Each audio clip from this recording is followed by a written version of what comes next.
भाई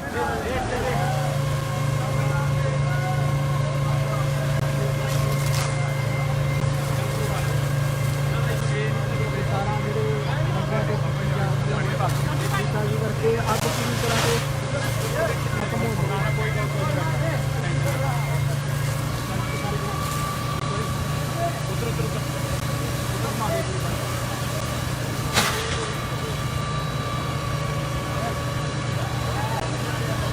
सिंधु बॉर्डर पे हर बार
के बना था लंगर ही चीज़ आप दिता नहीं तेल डाल दिया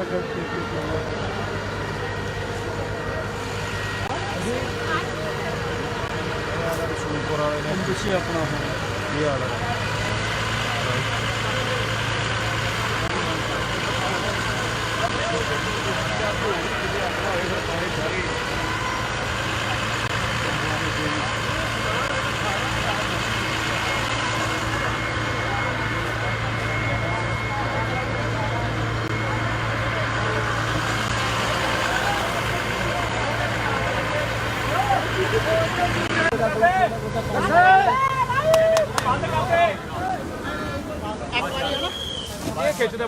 इसको मारे थोड़ा कोई ना मार तुम्हारे मार दे यार भाई एक बारी मार दे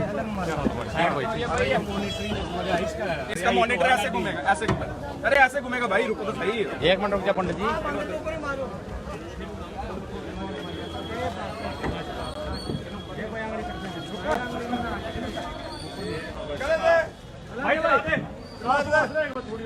वीडियो तो डाले कदे कोई सा कमा दे तेरा हाथ आ जाए बीच में मत पकड़े कोई गल नहीं पड़े इधरों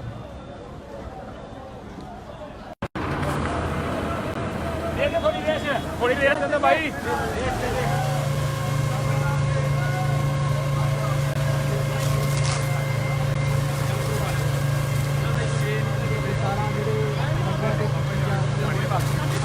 करके आप पूरी तरह से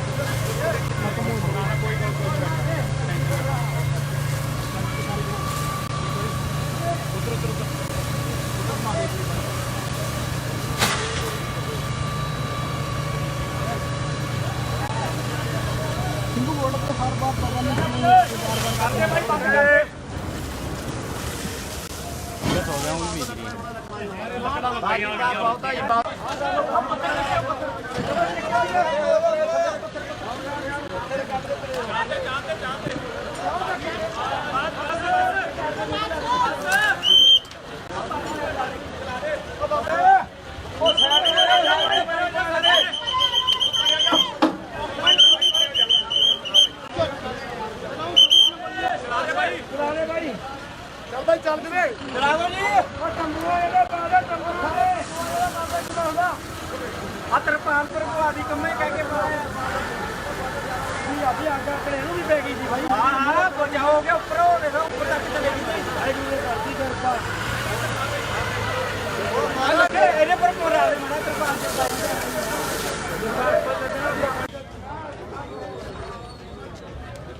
ਲੰਗਰ ਹੀ ਸੀਗੇ ਤਾਂ ਆਪਾਂ ਨੂੰ ਦਿੱਤਾ ਨਹੀਂ ਤੇਲ ਦਾਲ ਜਾਂ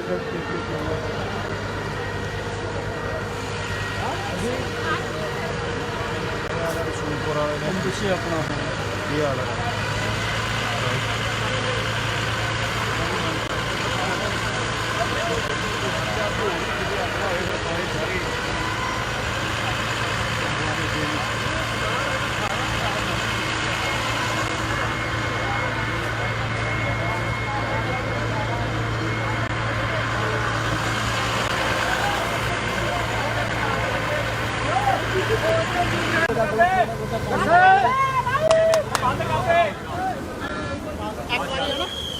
खिंचते बस बस इसको और मार दे थोड़ा कोई ना मार दो मार दे यार भाई एक बारी ना मार दे अलग मार इसका मॉनिटर ऐसे घूमेगा ऐसे घूमेगा अरे ऐसे घूमेगा भाई रुको तो सही एक मिनट रुक जा पंडित जी ਅੱਜ ਇਹ ਘਟਨਾ ਪਹਿਲੀ ਨਹੀਂ ਪਹਿਲੋਂ ਵੀ ਸਾਡੇ ਸ਼ਰਾਰਤੀ ਅਨਸਰਾਂ ਨੇ ਟਰਾਲੀਆਂ ਨੂੰ ਅੱਗਾਂ ਲਾਈਆਂ ਔਰ ਆਲੇ ਦੁਆਲੇ ਦੇ ਪਿੰਡਾਂ ਵਿੱਚ ਆਰਐਸਐਸ ਤੇ ਆਪਣੇ ਸਾਡੇ ਖਿਲਾਫ ਭੜਕਾਊ ਕਾਰਵਾਈਆਂ ਕੀਤੀਆਂ ਪਰ ਸਾਡੇ ਬਹਾਦਰ ਸੂਝਵਾਨ ਲੀਡਰਾਂ ਅਤੇ ਵਰਕਰਾਂ ਨੇ ਸਾਰੀਆਂ ਚਾਲਾਂ ਨਾਕਾਮ ਬਣਾਈਆਂ। ਅੱਜ ਦੀ ਘਟਨਾ ਮੈਨੂੰ ਮਹਿਸੂਸ ਹੋ ਰਿਹਾ ਹੈ, ਮੈਂ ਸਤਨਾਮ ਸਿੰਘ ਬਹਿਰੂ ਹਾਂ, ਇੰਡੀਅਨ ਫਾਰਮਰਜ਼ ਐਸੋਸੀਏਸ਼ਨ ਦਾ ਪ੍ਰਧਾਨ, ਸੰਯੁਕਤ ਕਿਸਾਨ ਮੋਰਚੇ ਦਾ ਮੈਂਬਰ ਹਾਂ। ਅੱਜ ਦੀ ਜਿਹੜੀ ਘਟਨਾ ਹੈ ਬੜੀ ਨਿੰਦਣਯੋਗ ਤਾਂ ਹੈ। ਅੱਜ ਸਾਡਾ ਜਿਵੇਂ ਪ੍ਰੈਸ਼ਰ ਬਣਿਆ ਸਰਕਾਰ ਦੇ ਉੱਤੇ ਪਾਰਲੀਮੈਂਟ ਦੇ ਵਿੱਚ ਬਾਹਰ ਅੰਦਰ ਇਹ ਘਬਰਾਹਟ ਦੇ ਵਿੱਚ ਇਹ ਸਾਰਾ ਹੋਇਆ। ਇਹ ਜਿਹੜਾ ਪਹਿਲਾ ਕਾਂਡ ਹੋਇਆ ਮੈਂ ਇੱਥੇ ਬਿਲਕੁਲ ਹੀ ਨਾਲ ਚੌਥੀ ਪੰਜਵੀਂ ਟਰਾਲੀ ਮੇਰੀ ਸੀ। ਜਦੋਂ ਮੈਨੂੰ ਬੱਚਿਆਂ ਨੇ ਦੱਸਿਆ ਬਾਪੂ ਅੱਗ ਲੱਗ ਗਈ ਮੈਂ ਭੱਜ ਕੇ ਆਇਆ ਤੇ ਉਦੋਂ ਬਾਲਟੀਆਂ ਵਾਲੇ ਸਾਰੇ ਸਾਡੇ ਵਰਕਰ ਆਲੇ ਦੁਆਲੇ ਦੇ ਇਕੱਠੇ ਹੋ ਕੇ ਅੱਗ ਬੁਝਾ ਰਹੇ ਸੀ ਤੇ ਮੈਨੂੰ ਸਾਡੇ ਹੀ ਬੰਦੇ ਨੇ ਇੱਕ ਦੱਸਿਆ ਬਾਪੂ ਉਹ ਟਰਾਲੀ ਆਪਣੇ ਫਾਇਰ ਬ੍ਰਿਗੇਡ ਦੀ ਖਲੀ ਏ ਤੇ ਮੈਂ ਕਿਹਾ ਭੱਜ ਕੇ ਅਸੀਂ ਬੁਝਾਣੇ। ਉਹ ਫਾਇਰ ਬ੍ਰਿਗੇਡ ਦੀ ਗੱਡੀ ਆ ਗਈ ਤੇ ਅਸੀਂ ਇਹਦੇ 'ਤੇ ਕਾਫੀ ਹਿੰਮਤ ਕਰਕੇ ਇੱਥੋਂ ਦੇ ਲੋਕਾਂ ਨੇ ਵਰਕਰਾਂ ਨੇ ਉਹ ਫਾਇਰ ਬ੍ਰਿਗੇਡ ਦੀ ਗੱਡੀ ਦਾ ਪਾਣੀ ਸੀ ਅਸੀਂ ਜਦੋਂ ਇੱਥੇ ਕਾਬੂ ਕਰਕੇ ਇੱਕ ਤਰ੍ਹਾਂ ਦਾ ਮਹਿਸੂਸ ਕਰ ਰਹੇ ਸੀ ਅਸੀਂ ਕਾਬੂ ਪਾ ਲਿਆ ਤੇ ਯਕਦਮ ਭਾਂਬੜ ਉਧਰ ਮੱਚ ਗਏ। ਅਸੀਂ ਘਬਰਾਹਟ 'ਚ ਇੰਨਾ ਹੋ ਗਏ ਪਤਾ ਨਹੀਂ ਸਾਡੇ ਤੇ ਐਡਾ ਵੱਡਾ ਹੱਲਾ ਕਿਉਂ ਬੋਲਿਆ ਗਿਆ ਤੇ ਜਿਹੜਾ ਇਹ ਕਾਂਡ ਹੋਰ ਤਰ੍ਹਾਂ ਦਾ ਜਿਹੜਾ ਉਹ ਕਾਂਡ ਮੈਂ ਦੱਸਣਾ ਚਾਹਣਾ ਵਾ ਉਹ ਬਿਲਕੁਲ ਲੰਗਰ ਦਾ ਟਰਾਲੀ ਦੇ ਕੋਲ ਇੱਕ ਟਰਾਲੀ ਖਾਲੀ ਸੀ ਮੇਰੇ ਪਿੰਡਾਂ ਦਾ ਹਾਜੀਪੁਰ ਪਿੰਡ ਹੈ ਉਹ ਲੰਗਰ ਦੇ ਨਾਲ ਟਰਾਲੀ ਸੀ ਔਰ ਲੰਗਰ ਦੇ ਟਰਾਲੀ ਦੇ ਬੈਕ ਸਾਈਡ ਤੇ ਬਹੁਤ ਵੱਡਾ ਬਾਲਣ ਦਾ ਇੱਕ ਢੇਰ ਲੱਗਾ ਟਰੱਕੋ ਟਰੱਕ 2 ਟਰੱਕ ਉਹ ਬਾਲਣ ਦੇ ਇਕੱਠੇ ਹੋਏ ਨੇ। ਜੇ ਤਾਂ ਸਿੱਧੀ ਉਹ ਅੱਗ ਲਾਉਂਦੀ ਉਹ ਟਰਾਲੀ ਨੂੰ ਕੋਈ ਤਾਰ ਨਾਲ ਕੋਈ ਐਸੀ ਤਰ੍ਹਾਂ ਤਾਂ ਉਹ ਕੈਮਰੇ ਦੇ ਵਿੱਚ ਆ ਜਾਂਦੀ। ਉਹ ਪਿੱਛੋਂ ਸ਼ਰਾਰਤ ਨਾਲ ਵੀ ਇਹ ਅੱਗ ਲੱਕੜ ਜਾ ਵੜੇ। ਸੋ ਮੈਂ ਪ੍ਰਧਾਨ ਮੰਤਰੀ ਨੂੰ ਸੰਬੋਧਨ ਹੋ ਕੇ ਸੰਯੁਕਤ ਕਿਸਾਨ ਮੋਰਚੇ ਵੱਲੋਂ ਬੇਨਤੀ ਕਰਨਾ ਚਾਹਣਾ ਵਾ ਸਾਨੂੰ ਬਰੂਦ ਦੇ ਢੇਰ ਤੇ ਅਸੀਂ ਬੈਠੇ ਹੋਏ ਹਾਂ ਮੌਤ ਜ਼ਿੰਦਗੀ ਦੀ ਅਸੀਂ ਲੜਾਈ ਲੜ ਰਹੇ ਹਾਂ ਔਰ ਇਹੋ ਜਿਹੀਆਂ ਘਟਨਾਵਾਂ ਅੱਜ ਨਹੀਂ ਪਹਿਲੋਂ ਵੀ ਹੋਈਆਂ ਨੇ ਔਰ ਬਹੁਤ ਭੜਕਾਵਟ ਦੇ ਵਿੱਚ ਮੁਤਸਬੀ ਔਰ ਜਨੂਨੀ ਲੜਾਈ ਸਾਡੇ ਗਲ ਪਾਉਣ ਵਾਸਤੇ ਉਕਸਾਇਆ ਜਾ ਰਿਹਾ ਹੈ। ਇਹ ਬਹੁਤ ਦੇਸ਼ ਵਾਸਤੇ ਔਰ ਸਾਰੀ ਵਸੋਂ ਵਾਸਤੇ ਬਹੁਤ ਖਤਰੇ ਦੀ ਗੱਲ ਹੈ।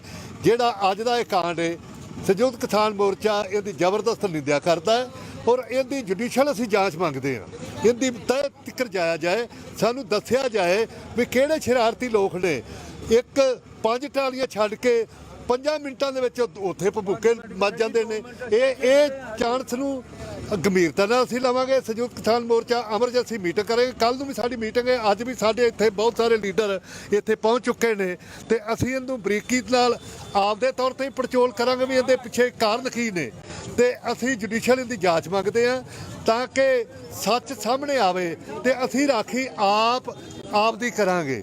ਸਾਡੇ ਇੱਥੇ ਮਹੱਲੇ 'ਚ ਜਿਹੜਾ ਇਹ ਮੋਰਚਾ ਸਾਡਾ ਮੁੱਖ ਮੋਰਚਾ ਇੱਥੇ ਅਸੀਂ ਆਪਣੇ ਕਮੇਟੀਆਂ ਬਣਾ ਦੀਆਂ ਵਾਰਡਾਂ ਬਣਾ ਦੀਆਂ ਸਾਡੇ ਵਾਰਡ ਦੇ ਇੱਥੇ ਮੈਂਬਰ ਵੀ ਨੇ। ਮੈਂ ਉਹਨਾਂ ਨਾਲ ਵੀ ਗੱਲ ਕਰਾਵਾਂਗਾ ਕਿਸ ਤਰ੍ਹਾਂ ਉਹਨਾਂ ਹਿੰਮਤ ਨਾਲ ਦਿਨ ਰਾਤ ਰਾਖੀ ਕਰਕੇ ਸਾਡੀ ਐਡੀ ਵੱਡੀ ਜ਼ਬਰਦਸਤ ਰਾਖੀ ਦੇ ਵਿੱਚ ਵੀ ਸਾਡੇ ਉੱਤੇ ਬਹੁਤ ਇਹ ਵੱਡਾ ਹਮਲਾ ਹੈ।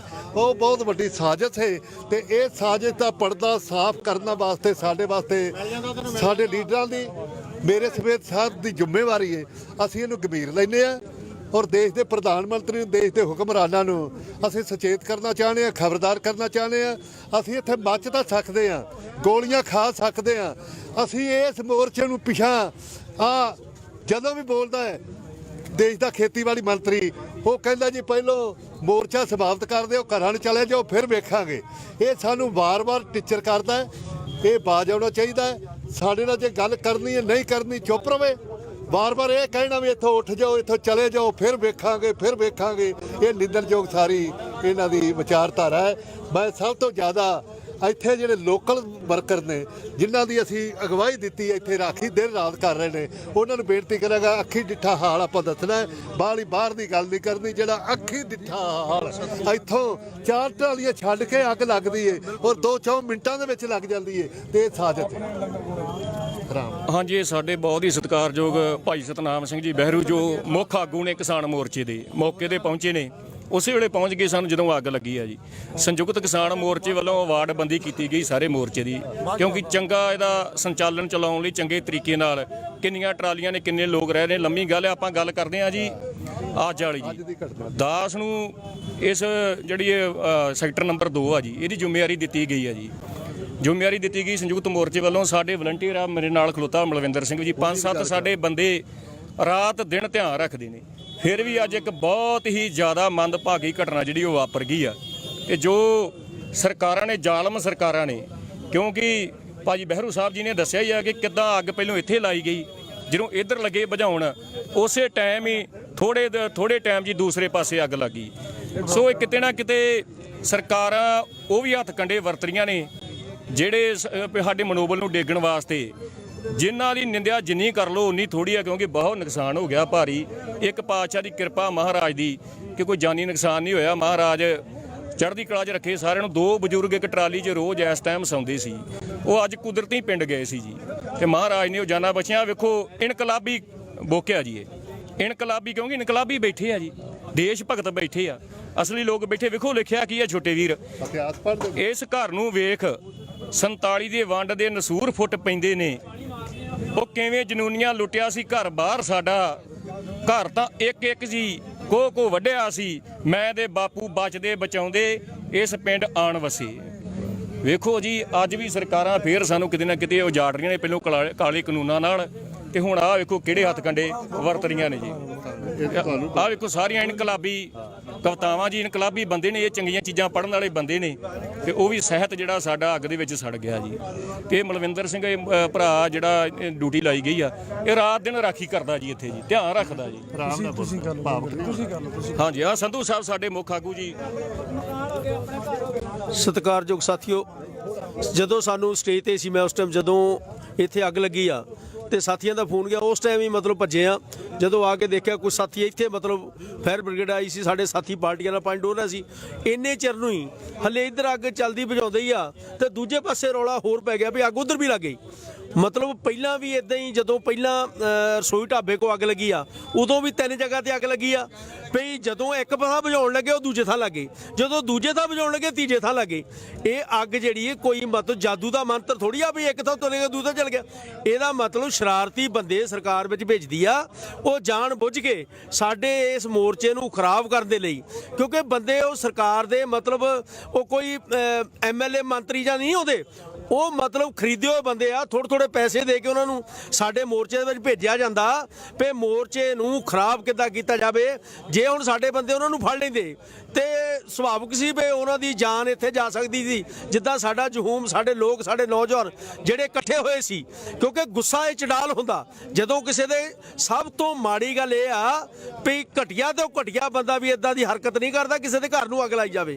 ਜੇ ਕਿਸੇ ਨਾਲ ਸਾਡੀ ਜਿੰਨੀ ਮਰਜ਼ੀ ਦੁਸ਼ਮਣੀ ਹੋਵੇ, ਜਿੰਨੇ ਮਰਜ਼ੀ ਲੜਾਈ ਝਗੜੇ ਹੋਣ, ਕਤਲ ਹੋਏ ਹੋਣ, ਕੋਈ ਬੰਦਾ ਗਿਰਿਆ ਬੰਦਾ ਹੁੰਦਾ ਜਿਹੜਾ ਕੋਈ ਕਿਸੇ ਦੇ ਘਰ ਨੂੰ ਅੱਗ ਲਾਗੇ। ਸਾਡੇ ਘਰ ਨੂੰ ਅੱਗ ਲਾਈ ਆ ਇਹ, ਕਿਉਂਕਿ ਸਾਡੇ ਘਰ ਆ ਜਿੱਥੇ ਅਸੀਂ 8 ਮਹੀਨੇ ਤੋਂ ਰਹਿ ਰਹੇ ਆ। ਇਹ ਜਾਣ ਬੁੱਝ ਕੇ ਸਰਕਾਰ ਨੇ ਆਪਣੇ ਕੌਲੀ ਝੱਟ ਜਿਹੜੇ ਬੰਦੇ ਭੇਜੇ ਹੋਏ ਆ, ਵੇ ਜਾਣ ਬੁੱਝ ਕੇ, ਹੋਰ ਤਾਂ ਉਹਨਾਂ ਦੀ ਕੋਈ ਪੇਸ਼ ਜਾਂਦੀ ਨਹੀਂ। ਬੜਾ ਕੁਝ ਉਹਨੇ ਕਰਕੇ ਦੇਖ ਲਿਆ ਜੀ, ਹੁਣ ਕੋਈ ਉਹਨਾਂ ਦੀ ਪੇਸ਼ ਨਹੀਂ ਜਾਂਦੀ। ਹੁਣ ਉਹ ਘਟੀਆ ਹੱਥ ਕੰਡੇ ਵਰਤ ਕੇ। ਸੋ ਅਸੀਂ ਸਾਰੇ ਆਪਣੇ ਜਿਹੜੇ ਬਾੜ ਬਣਾਏ ਆ, ਉਹਨਾਂ ਦੇ ਆਗੂ ਟੀਮ ਜਿਹੜੀ ਆ, ਉਹ ਸਾਰਿਆਂ ਨੂੰ ਬੇਨਤੀ ਕਰਦੇ ਆ ਵੀ ਆਪਾਂ ਪਹਿਲਾਂ ਵੀ ਰਾਤ ਦਿਨ ਪਹਿਰਾ ਦਿੰਦੇ ਆ, ਹੁਣ ਵੀ ਆਪਾਂ ਸੁਚੇਤ ਰਹੀਏ ਇਹਨਾਂ ਲੋਕਾਂ ਤੋਂ, ਕਿਉਂਕਿ ਮਤਲਬ ਇਹ ਲੋਕ ਕੁਝ ਵੀ ਕਰ ਸਕਦੇ ਆ। ਅੱਜ ਦੁਨੀਆ ਦੇ ਇਤਿਹਾਸ ਦੇ ਵਿੱਚ ਲੜਾਈ ਸਿਖਰ ਤੇ ਆ। ਪਹਿਲੀ ਇਹ ਸੰਸਦ ਆ ਜਿਹੜੀ ਸਰਕਾਰ ਦੇ ਬਰੋਬਰ ਕਿਸਾਨਾਂ ਦੀ ਚੱਲਦੀ ਆ। ਸਰਕਾਰ ਤੋਂ ਅੱਜ ਝੱਲਿਆ ਨਹੀਂ ਜਾਂਦਾ, ਉਹਦਾ ਜਵਾਬ ਨਹੀਂ ਉਹ ਦੇ ਸਕਦੇ। ਇਸ ਕਰਕੇ ਉਹਨੂੰ ਤਾਰ-ਪੀੜੋ ਕਰਨ ਦੇ ਲਈ ਉਹ ਕੋਈ ਸ਼ਰਾਰਤੀ ਬੰਦੇ ਭੇਜਣੇ ਵੀ ਉਹ ਬੰਦਿਆਂ ਨੂੰ ਕੁੱਟਮਾਰ ਹੋਊ, ਕਿਸੇ ਬੰਦੇ ਦਾ ਜਾਨੀ ਨੁਕਸਾਨ ਹੋਊ ਤਾਂ ਲੀਡਰਸ਼ਿਪ ਦੇ ਪਰਚੇ ਕਰਕੇ ਮੋਰਚੇ ਨੂੰ ਖੜਾਈਏ। ਇਸ ਕਰਕੇ ਅਸੀਂ ਆਪਣੇ ਸੂਝਵਾਨ ਨੌਜਵਾਨਾਂ ਨੂੰ, ਵਿਦਿਆਰਥੀਆਂ ਨੌਜਵਾਨ ਜਿੰਨੇ ਵੀ ਸਾਡੇ ਕੋਲ ਆਏ ਆ, ਯੂਥ ਵਾਲੇ ਆ, ਹੋਰ ਸਾਥੀ ਆ, ਉਹਨਾਂ ਨੂੰ ਬੇਨਤੀ ਕਰਦੇ ਆ ਵੀ ਤੁਸੀਂ ਮਤਲਬ ਆਪਣੀ ਸੂਝ-ਬੂਝ ਤੋਂ ਕੰਮ ਲੈ ਕੇ ਆਪਾਂ ਮੋਰਚੇ ਨੂੰ ਜਿੱਤ ਹੀ ਲੈ ਕੇ ਜਾਣਾ। ਸਰਕਾਰ ਨੇ ਹੱਥਕੰਡੇ ਵਰਤਣੇ ਔਰ ਵਰਤਦੀ ਰਹੂਗੀ। ਸੋ ਅਸੀਂ ਤੁਹਾਡਾ ਮੀਡੀਆ ਦਾ ਵੀ ਜਿਹੜਾ ਤੁਸੀਂ ਮਿੰਟ ਤੇ ਸਾਡੀ ਖਬਰ ਪਹੁੰਚਾ ਰਹੇ ਹੋ, ਉਦੋਂ ਹੀ ਤੁਸੀਂ ਵੀ ਪਹੁੰਚ ਕੇ ਤੁਹਾਡੇ ਧੰਨਵਾਦੀ ਆ। ਸਰਪੰਚ ਸਾਹਿਬ ਕੋਈ ਗੱਲ ਤੁਹਾਡੇ ਨਾਲ ਕਰਨਗੇ। ਵੇਖੋ ਜੀ, ਇੱਕ ਆ ਸੰਕੇਤ ਆ, ਕਿਤਾਬ ਇੱਕ ਬੁੱਕ ਜੀ, ਇਹ ਸਰਕਾਰਾਂ ਵਾਸਤੇ। ਇੱਧਰ ਧਿਆਨ ਮਾਰੋ ਜੀ, ਸਭ ਕੁਝ ਸੜ ਗਿਆ, ਕੁਝ ਨਹੀਂ ਰਿਹਾ।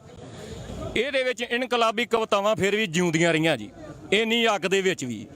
ਕਿਤੇ ਨਾ ਕਿਤੇ ਹਾਕਮ ਲਈ ਸੰਕੇਤ ਆ ਵੀ ਸਾਡੇ ਦਿਲਾਂ 'ਚੋਂ ਸੱਚਾਈ, ਇਨਕਲਾਬ ਖਤਮ ਨਹੀਂ ਹੋਣਾ। ਜਿੰਨੀਆਂ ਮਰਜ਼ੀ ਤੂੰ ਅੱਗਾ ਲਾ ਲਾ, ਤੈਨੂੰ ਦੇਸ਼ 'ਚ ਅੱਗਾ ਲਾਉਣ ਦੀ ਆਦਤ ਆ। ਦੰਗੇ ਕਰਵਾਏ ਸਰਕਾਰਾਂ ਨੇ ਤੇ ਸਾਨੂੰ ਉਹ ਦਿੰਦੇ ਨੇ ਸ਼ਬਦ ਜਿਹੜੇ ਖੁਦ ਉਹ ਆਪ ਨੇ ਅੱਤਵਾਦੀ ਸਾਨੂੰ ਕਹਿੰਦੇ ਨੇ, ਤੇ ਆਹ ਕੰਮ ਤੇ ਅੱਤਵਾਦੀਆਂ ਦਾ ਜੀ। ਤੇ ਸੋ ਆਹ ਸੰਕੇਤ ਹੈ ਕਿ ਸਰਕਾਰਾਂ ਨੂੰ ਸੇਕ ਲੱਗ ਗਿਆ ਇਨਕਲਾਬ ਨੂੰ, ਪਰ ਸੜ ਨਹੀਂ ਸਕਦਾ, ਇਹ ਕਦੀ ਵੀ ਨਹੀਂ ਸੜਨਾ। ਕਿਸਾਨ ਮਜ਼ਦੂਰ ਏਕਤਾ, ਕਿਸਾਨ ਮਜ਼ਦੂਰ ਏਕਤਾ, ਕਿਸਾਨ ਮਜ਼ਦੂਰ ਏਕਤਾ, ਸੰਯੁਕਤ ਮੋਰਚਾ, ਸੰਯੁਕਤ ਮੋਰਚਾ। ਮੋਦੀ ਸਰਕਾਰ, ਮੋਦੀ ਸਰਕਾਰ, ਜ਼ਾਲਮ ਸਰਕਾਰ, ਅੱਗਾ ਲਾਉਣ ਵਾਲੀ ਸਰਕਾਰ। ਕਿਸਾਨ ਅੱਗ ਲੱਗਣ ਦਾ ਕਾਰਨ ਹੀ ਕੋਈ ਨਹੀਂ, ਅੱਗ ਜੇ ਲਾਈ ਗਈ ਆ।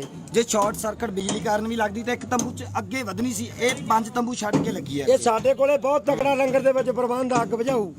ਜੇ ਤਾਰ ਨਾ ਅੱਗ ਲੱਗ ਜੇ ਸਾਡਾ ਇਕੱਲਾ ਬੰਦਾ ਬੁਝਾ ਦਿੰਦਾ। ਇਹ ਤਾਂ ਜਿਵੇਂ ਪੈਟਰੋਲ ਪਾ ਕੇ ਲਾਂਬੂ ਨਿਕਲ ਕੇ 5 ਮਿੰਟਾਂ 'ਚ। ਇਹ ਤਾਂ ਇਹ ਹੌਸਲੇ ਡੇਗਣ ਦੀ ਕੋਸ਼ਿਸ਼ ਹੋ ਰਹੀ ਹੈ ਸ਼ਰਾਰਤੀ ਅਨਸਰਾਂ ਦੇ ਵੱਲੋਂ। ਅਸੀਂ ਜੀ ਜੇ ਤਾਂ ਬੰਦਾ ਲਿਆ ਫੜ